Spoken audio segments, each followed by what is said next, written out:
chimwe chikafa. Well, it's lazy, Magweta. Yo, Mira, big up your boss, Kato. Semukadi no mira, Big up your super. mira, Mira. Semukadi no Yo, mira, listen. mira. Chiwe unonditira, unondi parudo unonditira, unondi garira, unondi petira.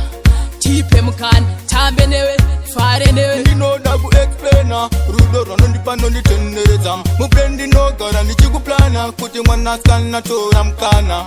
Saka ndipe mukana ndikuperudo ndikupedzera. Unozvikwanisa here zvese zvandinoda Ndozvikwanisa. kuti mutende ndingogara ndiri happy. Ndozvikwanisa. Semurume ndichamira kunyange zvakawama ndichakiyakiya. Well, it's lazy, Chiwe unonditira, unondipa rudo unonditira, unondigarira, unondipedzera. Chipe mukana, tambe newe, fare newe. Ndinoda kuexplaina rudo rwanondipa ndonditendereza mupendi ndogara ndichikuplana kuti mwanasikana tora mukana. Semukati ndinomira, handina nungomuma ndokukoropera. Saka ndipe mukana ndikutambire, saka ndipe mukana ndikutambire, ndikupedzere. Chida moyo amba yakada makwata nakutarisa chiso ndakakuda mukati. Chiwe unonditira, unondipa rudo unonditira, unondigarira, unondipedzera.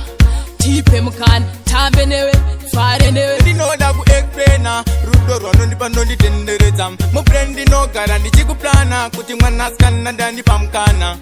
Saka ndipe mukana ndikupe rudo ndikupedzera. Unozvikwanisa here zvese zvandinoda Ndozvikwanisa. kuti mutende ndingogara ndiri happy. Ndozvikwanisa. Semurume ndichamira kunyange zvakawama ndichakiyakiya. Well, it's lazy, Chiwe unonditira, unondipa rudo unonditira, unondigarira, unondipedzera.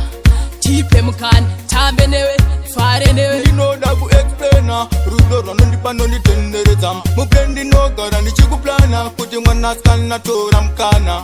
Semukati ndinomira, handina nungomuma ndokukoropera. Saka ndipe mukana ndikutambire, saka ndipe mukana ndikutambire, ndikupedzere.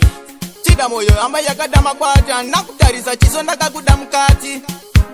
Chiwe unonditira, unondipa rudo unonditira, unondigarira, unondipedzera. Chipe mukana, tambe newe, fare newe. Ndinoda kuexplaina rudo rwanondipa ndonditendereza mupendi ndogara ndichikuplana kuti mwanasikana ndandipa mukana.